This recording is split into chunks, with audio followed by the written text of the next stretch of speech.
Hello again, YouTube.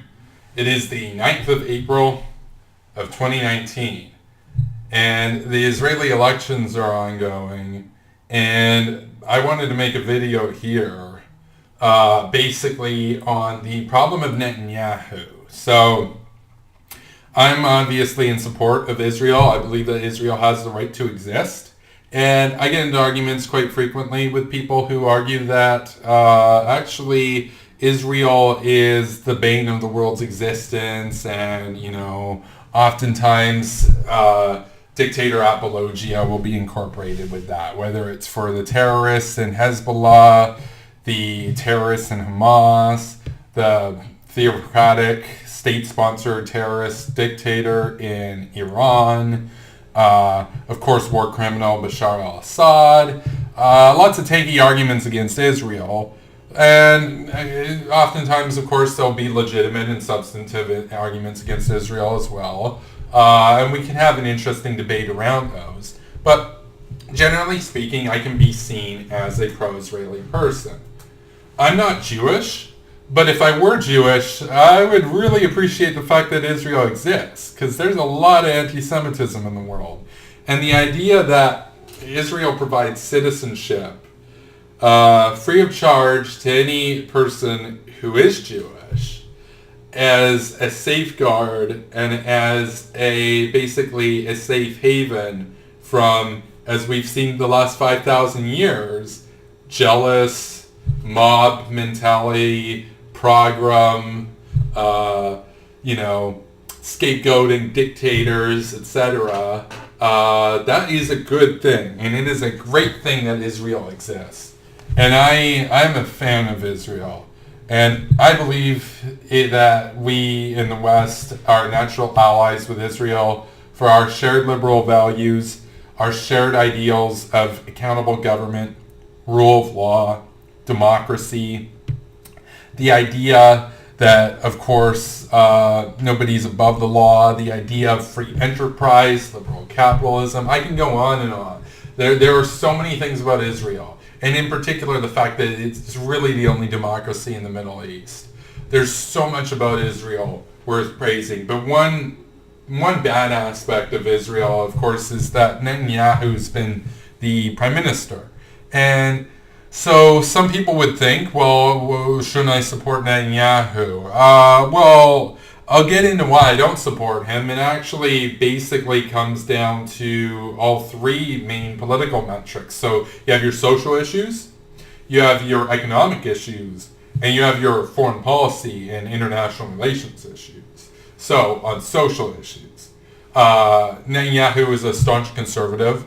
I am a liberal. So we have a clear area of disagreement there. On economic issues, he's got some corrupt, sort of monopolistic tendencies. I believe in free enterprise, and I believe that, generally speaking, monopolies should be avoided where possible. I think that he has some issues in terms of his entanglements, similar to how Trump has with respect to emoluments and not having ethical behavior with respect to that. We've seen that with telecommunications companies and everything. So I have some economic disagreements with Benjamin Netanyahu. And then, of course, on the foreign policy issue, this is where I'm going to get into a lot of the substance.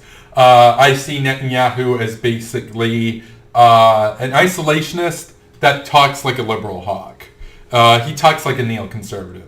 But at the end of the day, he's an isolationist. And what do I mean by this? Well, so Cenk Uygur of the Young Turks, I have a lot of disagreements with Cenk Uygur of the Young Turks. Cenk Uygur, not a fan of Netanyahu. He argues that Netanyahu uses the threat of Hamas and the threat of Iran to constantly get reelected. He says, look, I'm the only one who can protect you. And so these guys are trying to kill us, and they want to kill all Jews. So you should vote for me because I'm going to safeguard our security, and I'm going to be the one who ultimately protects Israel, and you can trust me. That's Netanyahu's main argument. And by being the conservative party in Likud, he's resting on this sort of idea that people will vote for him because he's willing to get tough on the enemies. He's willing to retaliate. He's willing to ultimately fight for Israel, basically. And of course, that's just not the case. It's just not borne out by basically a decade of him being in office. Netanyahu's actual style is talk tough, maybe do a few strikes here and there when they fire rockets into Israel. But he actually hopes, like, I've got no proof of this, of course, but if I were to guess his strategy, he likes it when Hamas fires those rockets into Israel. And actually, Cenk Uygur and I are kind of in agreement on this, even though we disagree on the solution. So Cenk argues that Netanyahu welcomes war because he feels that it can get him reelected. And I argue, yeah, he welcomes war and he welcomes threat so that he can get reelected. The problem is the solution. So Cenk's solution basically, and the Young Turks in general and secular talk, a lot of the so-called progressive media, their solution is just basically bow down to Hamas and give them their Islamic theocracy and basically say, you know, we're gonna basically go down to your level and give you everything you want, even though Hamas refuses to recognize Israel's existence. My solution is, if you actually wanted to defend Israel, and you actually cared about safeguarding Israelis, and you actually cared about the continuity of Israel, you in your first, or at least your second term, would make it so that these aren't a threat anymore. So what do I mean by that? Well, Iran is a great example. Netanyahu plays cute with Iran. He talks about how they're going to get nuclear weapons. He's right. That's another issue where Trump is right. Broken clock is right twice a day. Iran is secretly developing nuclear weapons underground. We saw North Korea. They did the same thing. Except Iran, just like North Korea actually, they both publicly admitted, yeah, their goal is to get nukes. Ahmadinejad said in 2009, Iran's goal, get nukes, then nuke Israel. That's a stated goal. And the president of Iran doesn't do that without the authority of the supreme leader.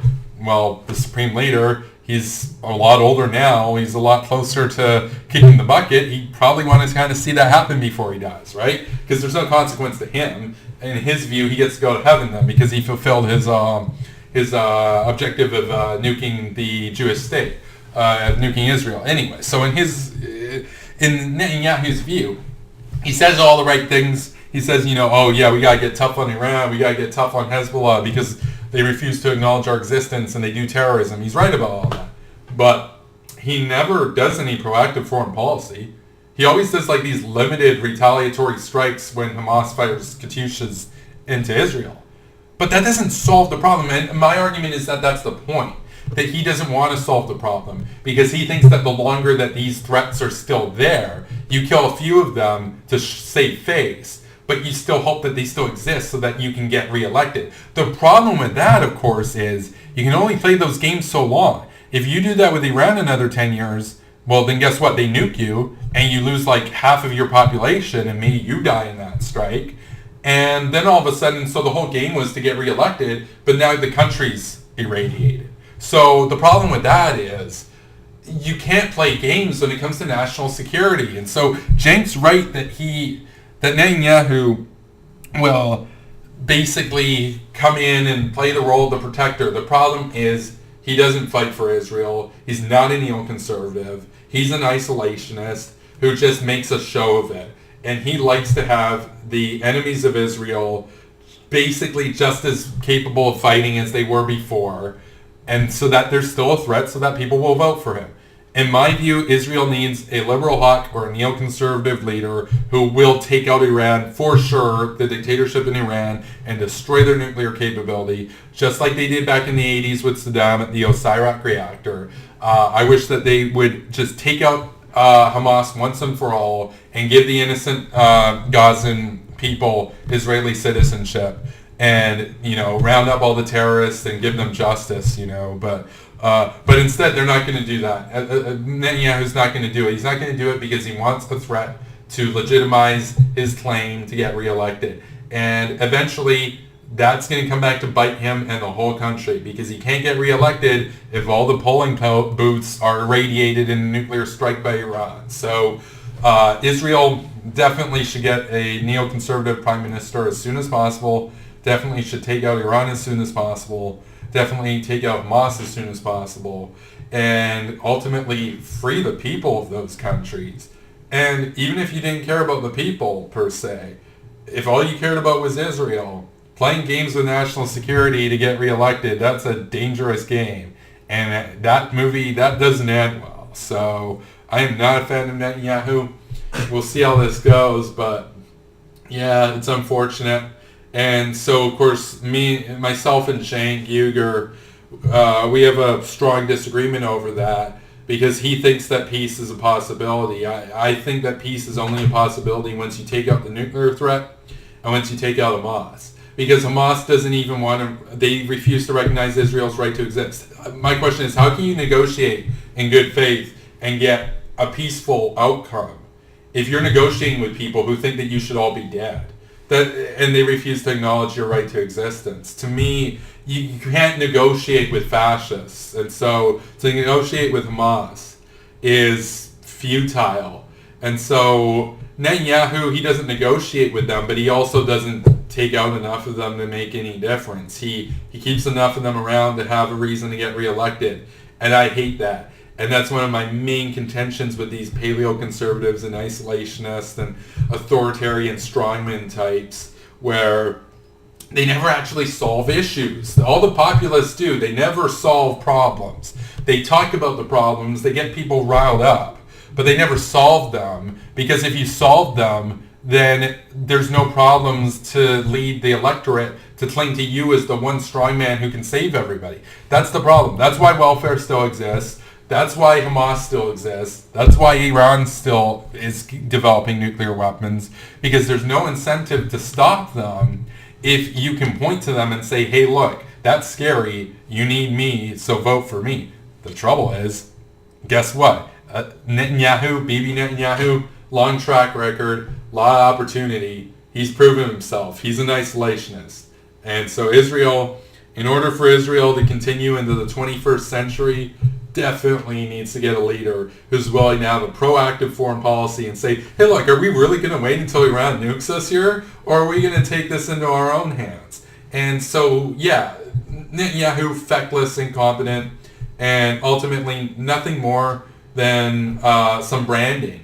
You know, he's like Trump. He brands himself as strong, but he's actually weak. He's actually feckless. He's actually an isolationist. So Israel needs a neoconservative leader as soon as possible. And I wish that that can materialize at some point soon, because it doesn't look like the United States is going to do much about Iran as long as the U.S. president is subservient to the Russian government, which is allied with Iran. So thank you for watching, and let me know your thoughts on this, basically. What do you think should happen, and who are you ultimately supporting for election to the prime ministership in Israel? So thank you.